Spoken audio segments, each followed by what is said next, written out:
बहुत समय पहले की बात है। धीरजपुर गांव में सुमन अपने माता पिता के साथ एक छोटे से घर में रहा करती थी और उसके पिता मोहन गांव में ही मजदूरी करके अपना घर चलाया करते थे। और ऐसे ही आज जब सुमन के पिता घर आते हैं तो वो बहुत खुश होते हैं और कहते हैं, अरे सुमन बेटा, कहाँ हो तुम? जल्दी बाहर आओ, मुझे तुम्हें खुशखबरी सुनानी है। तभी सुमन की माँ विमला कहती है, अरे क्या बात है जी, आज तो आप बड़ा खुश नजर आ रहे हैं। अरे खुशी की ही तो बात है विमला, हमने जो सरकार की तरफ से मुफ्त फॉर्म भरा था ना, उसमें हमारी बेटी सुमन का नाम आ गया है और अब हमारी बेटी गांव के सबसे बड़े प्राइवेट स्कूल में पढ़ने जाएगी। अरे ये तो बहुत अच्छी बात है जी, लेकिन सुमन बेटा तुम ऐसी उदास क्यों हो गई? क्या तुम्हें इस बात से खुशी नहीं हुई? माँ, पिताजी, आपको तो पता है ना कि मेरे काले चेहरे की वजह से हर कोई मेरा मजाक उड़ाता है और मेरे लंबे बालों को देखकर हर कोई मुझे चुड़ैल समझता है। तो अगर मैं स्कूल जाऊंगी तो वहाँ पर भी सारे बच्चे मेरा बहुत मजाक उड़ाएंगे। अरे नहीं बेटी, वो तो गांव का सबसे बड़ा स्कूल है और वहाँ पर कोई भी तुम्हारा मजाक नहीं उड़ाएगा और न ही तुम्हें कोई परेशान करेगा। सुमन दिखने में बहुत ही ज्यादा काली थी, लेकिन उसके काले लंबे घने बाल दिखने में बहुत ही ज्यादा सुंदर थे, जिस वजह से हर कोई सुमन के काले चेहरे और उसके लंबे बालों का मजाक उड़ाया करता था, जिस वजह से सुमन नए स्कूल में जाने से बहुत ज्यादा घबरा रही थी। लेकिन अपने माता पिता के समझाने के बाद सुमन चुपचाप स्कूल चली जाती है। लेकिन स्कूल जाते ही स्कूल के सभी बच्चे और टीचर सुमन को घूर घूर कर देखने लगते हैं और उसका मजाक उड़ाते हैं। अरे देखो तो जरा इस लड़की को, ये कितनी काली और बदसूरत है और इसके इतने लंबे बालों को देखकर तो मुझे डर लग रहा है, मानो जैसे कोई चुड़ैल हो। तुमने सही कहा रचना, ये लड़की तो सच में बहुत ही ज्यादा बदसूरत है। ऊपर से इसके इतने लंबे काले बाल जो दिखने में कितने अजीब लग रहे हैं, मुझे तो सच में इसे डर लग रहा है। और इस तरह क्लास के सभी बच्चे सुमन को देखकर आपस में बातें करने लगते हैं। तभी क्लास टीचर सौम्या क्लास में आती है और कहती है, कीप साइलेंट, ये क्या हो रहा है? तुम सब इतना शोर क्यों मचा रहे हो? चलो चुपचाप जाकर अपनी सीटों पर बैठ जाओ। और तुम न्यू स्टूडेंट, क्या नाम है तुम्हारा? वो मैम, मेरा नाम सुमन है। अरे तुमने आज क्लास में आते ही शोर मचवाना शुरू कर दिया, और एक तो आज तुम्हारी ये काली शक्ल देखकर पता नहीं मेरा दिन कैसा जाएगा। चलो जाओ और अपनी सीट पर बैठ जाओ। उसी समय क्लास में मीनाक्षी नाम की दूसरी टीचर आती है और जब वो सुमन को सीट पर बैठा हुआ देखती है तो वो सौम्या मैम से कहती है, अरे सौम्या मैम, ये लड़की क्या आपकी क्लास में न्यू स्टूडेंट है? हाँ मीनाक्षी मैम, आज ही आई है, वो भी उस मुफ्त फॉर्म की वजह से, वरना इन गरीबों की इतनी औकात कहाँ जो इतने बड़े स्कूल में पढ़ सके। लेकिन वैसे लड़की दिखने में जितनी काली है, इसके बाल उतने ही लंबे और काले हैं और इसे देखकर मेरे दिमाग में एक आइडिया आ रहा है। इतना कहकर मीनाक्षी मैम सौम्या मैम के कान में कुछ कहती है, जिसके बाद से सौम्या मैम का व्यवहार सुमन को लेकर पूरी तरह से बदल जाता है और वो सुमन से कहती है, अरे सुमन बेटा, क्या तुम मेरे साथ आज छुट्टी तक रुक सकती हो? वो क्या है ना, मुझे आज अपनी अलमारी में से कुछ पेपर ढूंढने हैं, तो क्या तुम इस काम में मेरी मदद करोगी? क्यों नहीं टीचर जी, मैं आपकी मदद जरूर करूँगी। इतना कहकर सुमन टीचर के कहने पर छुट्टी तक उसके साथ रुक जाती है और सभी बच्चों के जाने के बाद सौम्या सुमन से कहती है, वैसे सुमन बेटा, तुम्हारे बाल तो बहुत ही ज्यादा लंबे और सुंदर है। पता नहीं मेरे बाल इतने लंबे कब होंगे। वैसे क्या मैं तुम्हारे बालों को छू सकती हूँ? क्यों नहीं मैडम जी। इतना कहकर सौम्या मैडम सुमन के बालों को छूने के बहाने उसके कुछ बाल चुपके से काट देती है, जिस वजह से सुमन को कुछ भी पता नहीं चलता है और वो इस बात को सोचकर बहुत ज्यादा खुश हो रही होती है कि उसकी क्लास टीचर उससे कितने अच्छे तरीके से बात कर रही होती है। और इसी तरह सौम्या मैम हर रोज किसी न किसी बहाने से सुमन को अपने साथ छुट्टी के समय रोक लिया करती थी और उसके बालों को रोज थोड़ा थोड़ा करके काटने लगती है।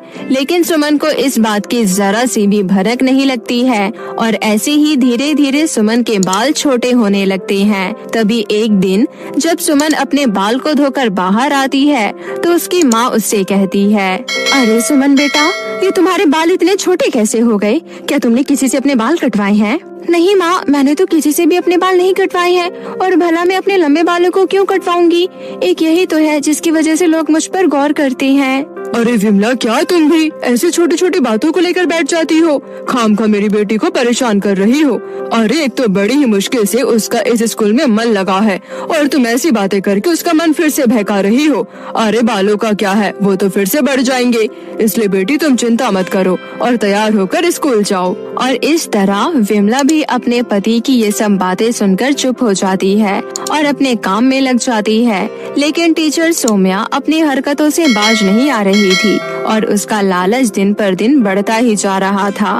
तभी एक दिन जब वो सुमन के बाल हद से ज्यादा काट देती है तो सुमन को इस बात का पता चल जाता है और वो रोते हुए कहती है, इसका मतलब सौम्या मैडम आप ही हैं जो हर रोज मेरे बालों को काट रही थी और तभी मेरे बाल दिन पर दिन छोटे होते जा रहे थे। लेकिन आपने मेरे साथ ऐसा क्यों किया? अब मैं प्रिंसिपल मैम को आपके बारे में सब कुछ बता दूंगी। सुमन के इतना कहते ही वहाँ पर मीनाक्षी मैडम भी आ जाती है और वो कहती है, अरे अरे देखो तो जरा इस लड़की की जबान कितनी लंबी हो गई है, ये अब हमारे खिलाफ कंप्लेंट करेगी। अरे हम इसे कंप्लेंट करने देंगे तब ना, इसे अभी हमारे बारे में पता ही क्या है। सुन लड़की, अगर तूने हमारे बारे में किसी को भी बताया तो हम तुझे इस स्कूल से निकलवा देंगे और फिर तेरा किसी भी स्कूल में एडमिशन नहीं हो पाएगा। इसलिए चुपचाप जो हो रहा है होने दे। इतना कहकर दोनों टीचर मिलकर सुमन के सारे बाल काट देती है और सुमन बेचारी कुछ नहीं कर पाती है और वो रोते हुए एक नदी के किनारे जाकर बैठ जाती है और कहती है, मैं क्या करूं? ऐसे तो मैं अपने घर भी नहीं जा सकती और न ही मैं उन टीचर के खिलाफ प्रिंसिपल मैम को कंप्लेन कर सकती हूँ, वरना वो सब मुझे स्कूल से निकलवा देंगे और फिर पिताजी को कितना बुरा लगेगा। उन्होंने बहुत मुश्किल से मेरा इस स्कूल में एडमिशन करवाया है, लेकिन अब मैं क्या करूँ? मुझे तो कुछ समझ में ही नहीं आ रहा।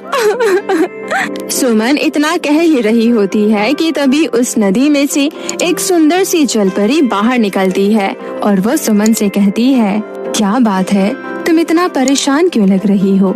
मुझे बताओ, शायद मैं तुम्हारी कुछ मदद कर सकूं, क्योंकि मैं एक जादुई जलपरी हूँ और जब मैंने तुम्हें ऐसे रोते हुए देखा तो मुझसे रहा नहीं गया और मैं तुम्हारी मदद करने यहाँ आ गई। तो बताओ क्या बात है?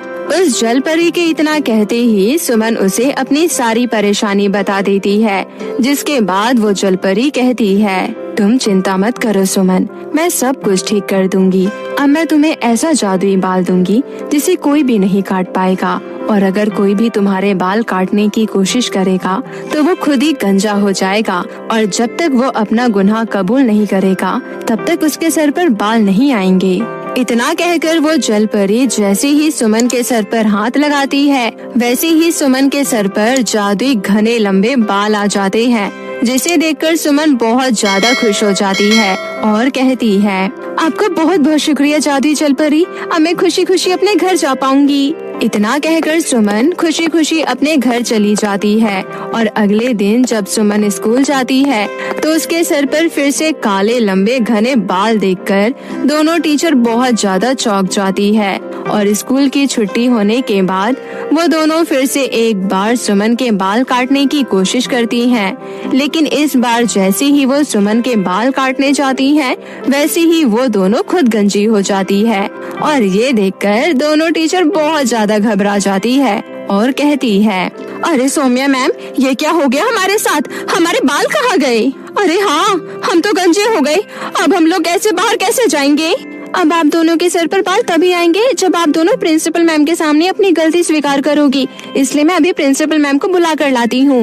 इतना कहकर सुमन प्रिंसिपल मैम को बुला कर ले आती है, जिसके बाद सारी सच्चाई प्रिंसिपल मैम के सामने आ जाती है और वो कहती हैं, अरे तुम दोनों एक टीचर होकर ऐसा घिनौना काम करती हो? तुम लोग बच्चों के बाल काटकर उन्हें बाजारों में बेचा करती हो? क्या तुम्हें जरा सी भी शर्म नहीं आती? आज तुम लोगों की वजह से हमारा स्कूल बदनाम हो रहा है, इसलिए तुम दोनों को मैं आज ही अपने स्कूल से निकाल रही हूँ और तुम्हें आज के बाद किसी भी स्कूल में पढ़ाने का मौका नहीं मिलेगा और यही तुम लोगों की सजा होगी।